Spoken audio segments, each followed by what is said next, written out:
یہ صدائے حریت جموں کشمیر ہے۔ پیش خدمت ہے تازہ ترین خبریں۔ مقبوضہ کشمیر میں قابض افواج کے جرائم، کشمیر کی علاقائی سالمیت، آبادی کے تناسب کو تبدیل کرنے کے اقدامات اور RSS کے گنڈوں کے لیے 2 لاکھ گھروں کی تعمیر کے بھارتی منصوبوں کے خلاف احتجاج کی غرض سے کل جماعتی حریت کانفرنس کی اپیل پر مکمل ہڑتال اور قدغنوں کے باوجود احتجاجی مظاہرے کیے گئے۔ ادھر قابض فورسز نے تلاشی اور محاصرے کی کارروائیوں کے دوران کئی مقامات پر مکینوں کو تشدد و تذلیل کا نشانہ بنایا، قیمتی سامان لوٹ لیا اور گھروں کی توڑ پھوڑ کی۔ The forum for human rights in Jammu and Kashmir نامی بھارتی تنظیم نے اپنی ایک رپورٹ میں کہا ہے کہ 1 سال سے جاری محاصرے اور لاک ڈاؤن کے دوران مقبوضہ کشمیر کی معیشت کو 40,000 کروڑ کے قریب نقصان ہوا ہے۔ رپورٹ میں کہا گیا ہے کہ وادی میں کام کرنے والے صحافیوں کو ہراساں کرنے کے علاوہ ان پر دہشت گردی کے قوانین کے تحت مقدمات درج کیے جاتے ہیں۔ رپورٹ میں حالیہ میڈیا پالیسی کو آزادی صحافت پر بدترین حملہ قرار دیا گیا۔ ادھر بھارتی حکومت نے پھر ایک بار مقبوضہ کشمیر میں 4G انٹرنیٹ سروس بحال نہ کرنے کا فیصلہ کیا ہے۔ مقبوضہ کشمیر میں 8,000 سے زائد افراد کی حراستی گمشدگی اور 6,000 گمنام قبروں کی دریافت، جن میں فرضی جھڑپوں میں شہید کیے گئے عام شہری دفن ہیں، بھارتی فوج کے بھیانک جرائم کا منہ بولتا ثبوت ہے۔ لاپتہ کیے گئے افراد کے اہل خانہ کو خدشہ ہے کہ بھارتی فوج نے اپنے جرائم اور قتل کیے گئے افراد کی شناخت چھپانے کے لیے ان کو گمنام قبروں میں دفنا دیا ہے۔ انہوں نے اقوام متحدہ سے مطالبہ کیا ہے کہ وہ گمنام قبروں میں دفن افراد کی شناخت اور بھارتی جرائم کی تحقیقات کے لیے ایک کمیشن قائم کرے۔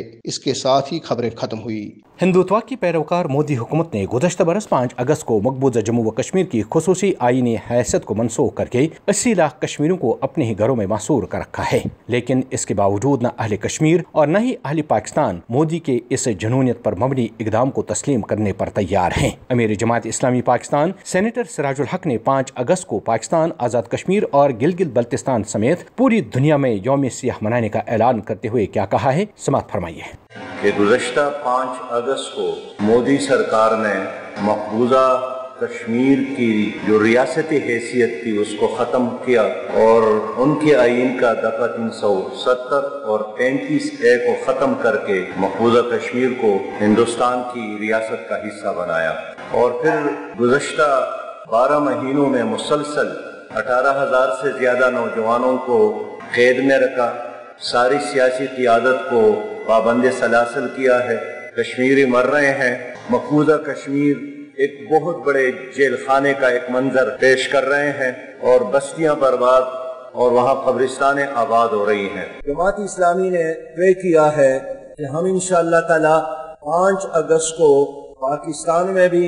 آزاد کشمیر اور گلگت بلتستان میں بھی، اور ساری دنیا کے سطح پر انڈین گورنمنٹ کے اس اقدام کے خلاف یوم سیاہ کے طور پر منائیں گے۔ اب دنیا یہ فیصلہ کر لے کہ آیا وہ مظلوموں کے ساتھ کھڑی رہنا چاہتی ہے یا ظالموں کی صف میں رہنا پسند کر کے اپنے لیے رسوائی کا سامان کرتی ہے۔